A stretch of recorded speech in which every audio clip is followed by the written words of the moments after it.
ACV with mother அம்மாவோட ஒரு வினிகரா இதை குடித்தா பயங்கரமாக வெயிட் லாஸ் ஆகுமா? என்னங்க பயங்கரமாக ஒரு ட்ரெண்டிங்காக இருக்குது, பார்த்துருவாங்க.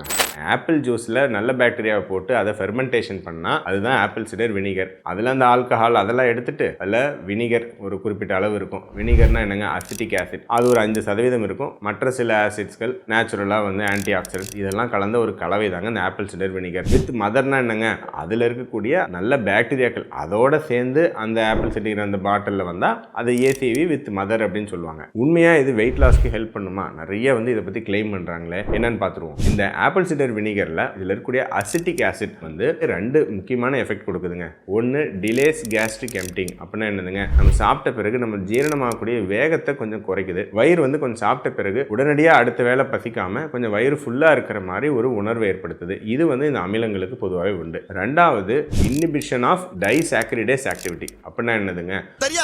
நம்ம சாப்பிட்ற உணவுகளில் இருக்கக்கூடிய சர்க்கரைகள் டைசாக்கரைட்ஸ்னு சொல்லுவோம். இந்த மாதிரியான சர்க்கரைகளை உடைக்கக்கூடிய என்சைம் தான் டைசாக்கரைடேஸ். இதோட ஆக்டிவிட்டி குறைக்குது. அதனால சர்க்கரை நோயாளிகளுக்கு அல்லது இன்சுலின் எதிர்ப்பு தன்மை இருக்கிறவங்களுக்கு சாப்பிட்டோன்னே சர்க்கரை அளவுகள் ஒரு ஸ்பைக் ஆகிற வேகத்தை வந்து கொஞ்சம் குறைக்கலாம் அப்படின்னு ஆராய்ச்சிகளில் தெரிய வந்திருக்கு. அதில் வந்து அந்த வித் மதர் அப்படின்லாம் சொல்லுவாங்க. அந்த நல்ல பாக்டீரியாக்கள் பெருசாக ஹெல்ப் பண்ணுதானா? அந்த அளவுக்கு இல்லைங்க. ரியல் வேர்ல்டில் ஆராய்ச்சிகளில் என்ன தெரிய வந்திருக்கு அப்படின்னு வந்து பார்த்தீங்கன்னா, கிட்டத்தட்ட ஒரு 3 மாதம் 6 மாதம் டெய்லி ஒரு 2லேருந்து 3 ஸ்பூன் இதை குடித்தா உங்களுக்கு மிதமான லெவலில் உடல் எடை குறைப்பு ஏற்படலாம். அந்த பசி வந்து உங்களுக்கு கட்டுப்படுத்தக்கூடிய தன்மை இருக்கிறதுனால ஒரு சராசரியாக ஒரு 5லேருந்து 6 கிலோ உடல் எடை இதை குடித்தவங்களுக்கு இது குடிக்காதவங்களோட அதிகமாக இருக்குன்னு சில நல்ல ஆராய்ச்சிகளில் தெரிய வந்திருக்குங்க. அதே மாதிரி சர்க்கரை அளவுகள் குறையக்கூடிய தன்மை ரொம்ப மைல்டாக ஒரு 20லேருந்து 30 பாயிண்ட்டு கொஞ்சம் ஏறக்கூடிய வேகம் வந்து கொஞ்சம் குறையலாம் தெரியுதுக்கு. பெரிய அளவுகளை ஓவராலாக சர்க்கரை அளவுகளை குறைக்கிறது இல்லை. மேக்ஸிமம் HbA1c ஒரு -1.5 குறைக்கலாம்னு தெரிய வந்திருக்கு. அதுவும் உடல் எடை குறைப்பினால. பட் வெயிட் லாஸுக்கு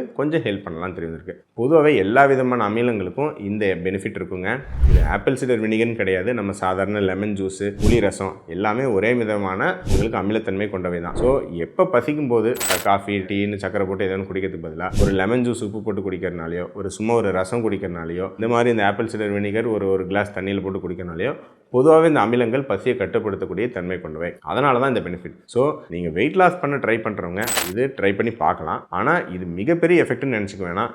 நல்ல குறைந்த கலோரிகள், குறைந்த மாவுச்சத்து, அதிக புரதங்கள், நல்ல ஃபைபர் இருக்கக்கூடிய உணவு முறை தான் மிக மிக முக்கியம். சரிங்களா? வெயிட் லாஸுக்கும் டயபெட்டிக் கண்ட்ரோலுக்கும் இதை தான் குடிக்கணும்ட்டு இல்லை. சாதாரண ஒரு லெமன் ஜூஸ் உப்பு போட்டு குடித்தாலே இதே பெனிஃபிட் உங்களுக்கு வரலாம். ஸோ இது மிகப்பெரிய அப்பாட்டக்கர்னு நினச்சிக்க வேணாம். மிதமான லெவலில் உங்களுக்கு உடல் எடை குறைக்கிறதுக்கும் உங்களுக்கு பசி அடக்கிறதுக்கும் கொஞ்சம் ஹெல்ப் பண்ணலாம்.